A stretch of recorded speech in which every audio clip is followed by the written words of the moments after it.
नमस्कार साथियों, मनुस्मृति के 5वां अध्याय के श्लोक संख्या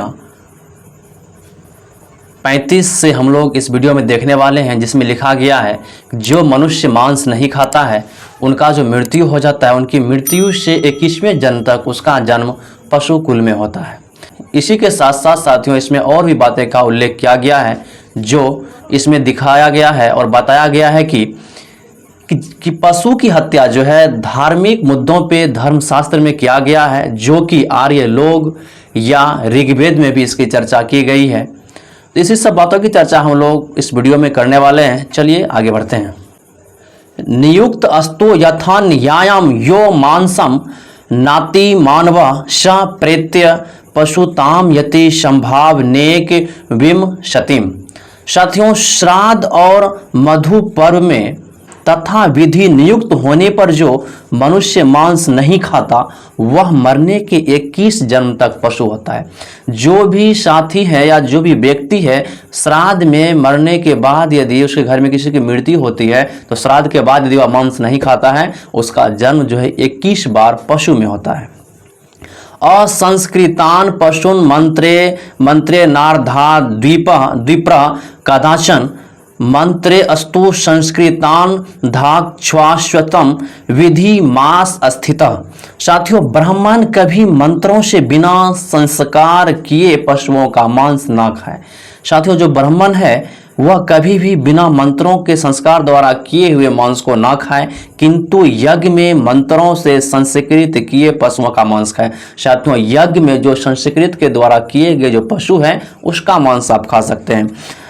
कुर्याद घृत पशुम संगेम कुर्याप्ति अष्ट पशुम तथा न त्वेवं तु वृथा हंतुम पशु मिक्षेत तक दाचन। साथियों, घृत या मैदा का पशु बनाकर खाएं, किंतु कभी भी पशु को व्यर्थ मारने की इच्छा ना करें। कहा जा रहा है साथियों, घृत या मैदा, घी और मैदा के द्वारा बनाए गए पशु को आप खाएं और पशु को व्यर्थ ना मारें, अर्थात अपने लिए कभी पशु हिंसा ना करें। एक तरफ तो बताया गया कि आप पशु हिंसा कर सकते हैं, धर्मशास्त्रों में लिखा गया कि पशु की बलि दी जाती है, जिसमें गाय बैल भेड़ बकरी सबका बलि दिया जाता है, और एक तरह कहता है कि हिंसा ना करें। भावंती पशुरोमानी तावत कृत्वो ही मारनाम वृथा पशुधना प्राप्रोति प्रेत्य जन्मनि। साथियों, देवादि के उद्देश्य के बिना वृथा पशुओं को मारने वाला मनुष्य मरने पर उन पशुओं की रोम संख्या के बराबर जन्म जन्म में मारा जाता है। इसलिए वृथा पशु हिंसा ना करें साथियों, इसलिए व्यर्थ में पशु की हिंसा ना करें, नहीं तो आपका भी जन्म बार बार होगा मरने के लिए।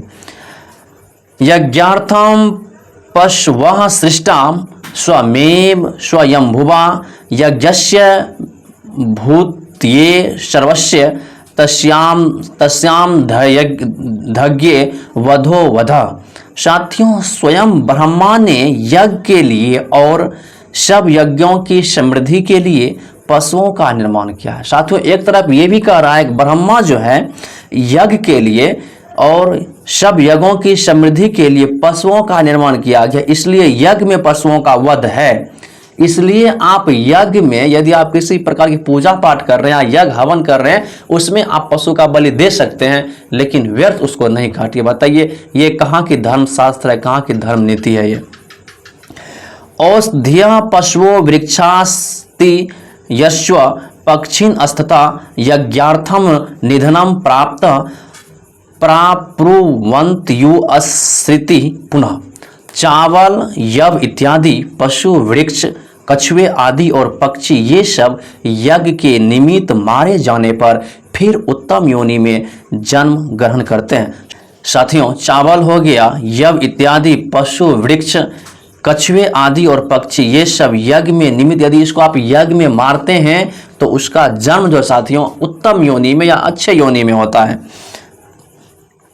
मधु पूर्वकेम च यज्ञे च पितृदेवत कर्मणि अत्रे पशवो हिंस्या नान्यत्रेत्य ब्रवीण मनु। साथियों, मधु पर्व, ज्योतिष्टोमादि यज्ञ, पितृकर्म और देव कर्म, इन्हीं में पशु हिंसा करनी चाहिए, अन्यत्र नहीं, यह मनु जी ने कहा है। साथियों, मनु जी ने कहा है कि मधु पूर्वक और ज्योतिष्ठोमादि यज्ञ, पितृकर्म, यदि आपने पिता का कर्म करते हैं, और देव कर्म, यदि आप देवता के बारे में कर्म करते हैं, तो ही आप पशु हिंसा कर सकते हैं, तो ही आप पशु को मार सकते हैं, अन्यथा आप पशु को नहीं मार सकते। लेकिन आप यज्ञ हवन कीजिए तो आप पशु को मारिए। ऐश्वर्थेषु पशु हिंसन वेद त्वार्थविद द्विज आत्मानं च पशुम चैव गमयत्युत्तमां गतिम। साथियों, पूर्वोक्त कर्मों में पशु की हिंसा करने वाला वेदज्ञ ब्राह्मण अपने को और उस पशु को उत्तम गति प्राप्त करता है। साथियों, जो भी है ब्राह्मण यदि अपने कर्म के अनुसार से यदि पशु की हत्या करता है तो वह पशु के साथ साथ ब्राह्मण भी उत्तम गति प्राप्त कर जाता है। गृहे ग्रावर्णीय व निवस्त्रात्म वा द्विज नावेद विहिताम हिंसाम धपि समाचरेत। साथियों, कर्मनिष्ठ द्विज गृह में, गुरुकुल में या वन में अर्थात ब्रह्मचर्याश्रम में या गृहस्थाश्रम में या वानप्रस्थ आश्रम में रहकर आपत्ति में भी वेद विरुद्ध हिंसा ना करें। साथियों, वेद के विरुद्ध में आप हिंसा ना करें, वेद के विरुद्ध में आप हिंसा नहीं कर सकते हैं। लेकिन यदि आपका धार्मिक है तो आप उसमें गाय हो, बैल हो, पशु बकरी जो भी हो, उसका जो आप बलि दे सकते हैं। या वेद विहिताम हिंसा नियता अस्मिश्चराश्रे अहिंसामेव ताम विद्या द्वे धर्मे ही निर्भवो। साथियों, जो हिंसा वेद विहित है और इस चराचर जगत में नियम है, उसे अहिंसा ही समझना चाहिए, क्योंकि धर्म वेदस ही निकला है। साथियों, जो कि है धर्म वेद से निकला है। जो हिंसा वेद विहित है और इस पर चराचर जगत में नियम है, उसे आप हिंसा ही समझना चाहिए, उसे आपको हिंसा ही समझना चाहिए। यो हिंसा कानि भूतानि हिन अस्त्यात्म सुखेश्च या स जीवश्च मृत्यस्वे न कवचित सुख मेधते। साथियों, जो अपने सुख की इच्छा से अहिंसक जीवों को मारता है वह इस जीवन में या जन्मांतर में ही सुख नहीं पाता है। जो साथियों अपने सुख के लिए जीव की हत्या करता है वह साथियों इस जीवन में या जन्मांतरण में ही सुख उसको नहीं मिलता है। लेकिन कोई भी व्यक्ति यदि धार्मिक ग्रंथ या धर्म के अनुसार से करता है तो वो भी तो अपने सुख के लिए करता है, उसे भी तो नहीं होनी चाहिए, लेकिन ऐसा नहीं लिखा हुआ है।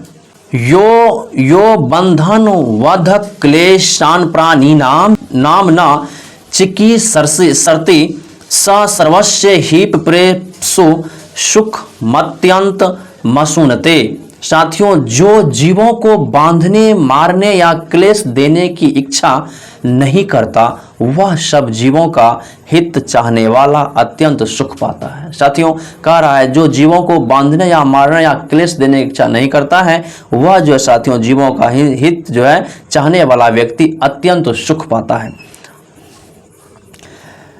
यद्वा यति उत्कृते घृतिम वध्नाति यत्र च तद्वा प्रोप्त्ययन्तेन यो हिंसति न क्यूचन।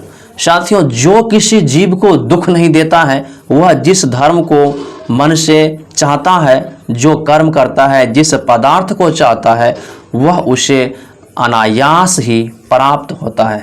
साथियों, जो भी किसी भी जीव को दुख नहीं देता है, जो धर्म को जो जिस धर्म को वो जो मानता है वह साथियों उसे जो है अनायास ही प्राप्त होता है, उसे दुख नहीं होता है।